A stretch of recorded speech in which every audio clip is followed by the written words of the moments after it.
Hello and welcome to Nzone Tonight and the third in our series of election debates. Tonight we're discussing the economy.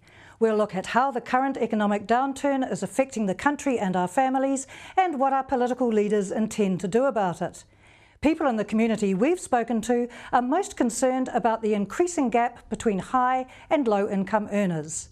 They say there needs to be more emphasis on providing a healthy, affordable lifestyle for New Zealanders. So let's meet tonight's politicians and see what they have to say. Welcome to Trevor Mallard, Labour. Hi. Peter Dunn, United Future. Hello. And Bill English, National. Hello. Thank you all for joining us on this debate on the economy. It's a big topic. We've got a lot of issues to cover and we would appreciate it if you could keep your answers fairly concise. At the end, you will each have a minute to sum up your policies. Beginning with you, Trevor Mallard, what is Labour's most urgent priority during this economic global crisis we're facing? Jobs for Kiwis. It's the retention of jobs and the retraining of people for the new jobs that are going to occur. I think that's got to be the major focus. We've made people's money safe, and now we've got to make sure that their future income streams are secure. Bill English, National, what's your priority? Well, certainly the retention of jobs is really important up to now. Even though we've been in recession, people have felt like they've had job security, and that may well start ebbing away as they see more unemployment. But then the next step is to build confidence so that businesses will invest, because without profitable business opportunities, people aren't going to get the jobs that will replace the ones that are lost. So people can get through some tough times if they believe things are going to get better. And building that confidence and strengthening the economy is vital. Peter Dunn. Well, it's clearly about jobs, it's about confidence, it's about promoting stable leadership that gives us a sense of assurance that we will make the right decisions in these very tense and difficult times. It's not about wild policies, it's not about risks, it's about a safe, very reliable and predictable response. People are telling us that they can't understand why the government's billions of dollars of surplus halfway through this year approximately, have now become billions of dollars of deficit. Your response to that, please, Trevor Mallard. Well, a combination of two things. One has been a slowing in the New Zealand economy, which was occurring even before the winter. And it was something that Michael Cullen signalled very, very clearly in the budget when he indicated the limits of the tax cuts. But clearly what's happened in August, even more so in September, October, has been a much worsening international economy. The world is slowing down.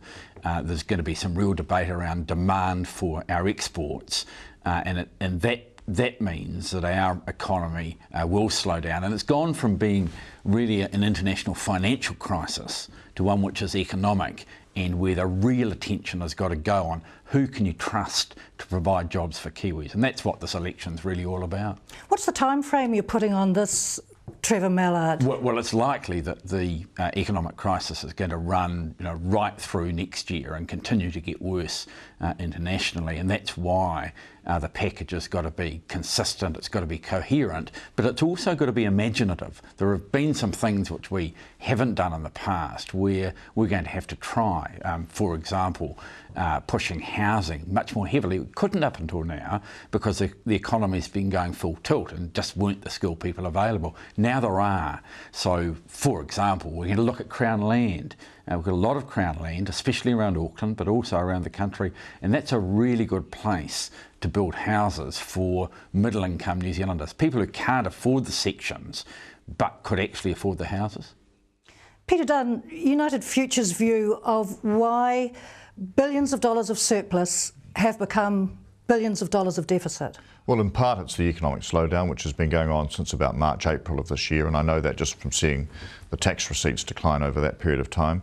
I think also it's not quite apples and apples though. The government's budget talks about its current position.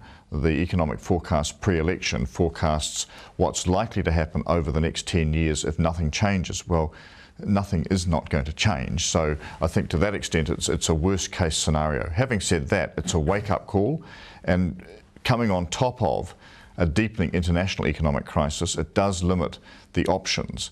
And I think that really reinforces the point that while we can talk about imaginative leadership and bold leadership, this is not a time for taking unquantified risks. I think we do need to invest in our infrastructure, we do need to invest in jobs and in people, but at the same time we've got to be very, very careful that we don't get ourselves ahead of the international game, because we don't know the depth or the length of this recession. All we know is it's likely to be the most severe crisis we've faced since the 1930s, and none of us had experience of that directly.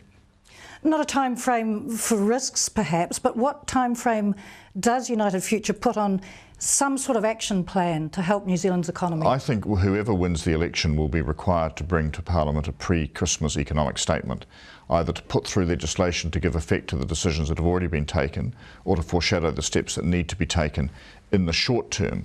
Having said that, I think over the balance of probably the full parliamentary term, we will be dealing with the consequences of what's going on internationally.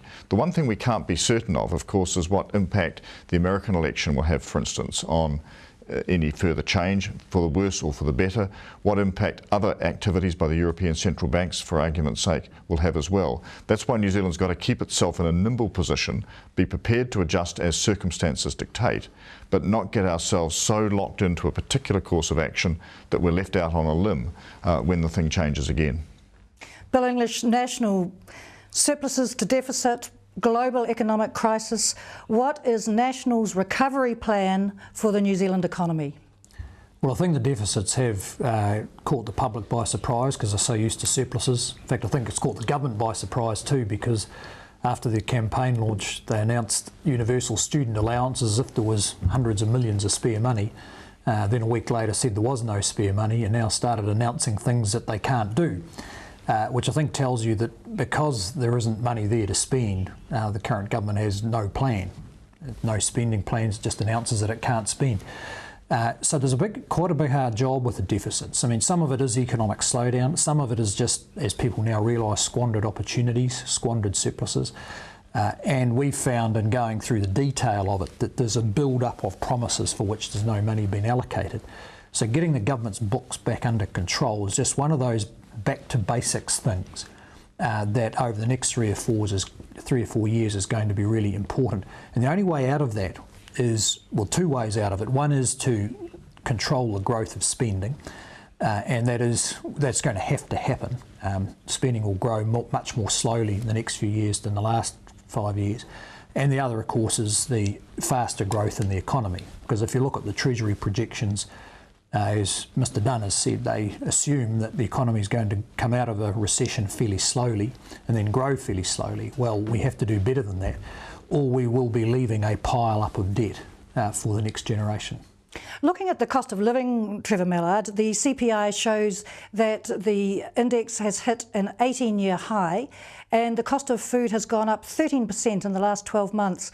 What's Labor going to do to bring down the price of food?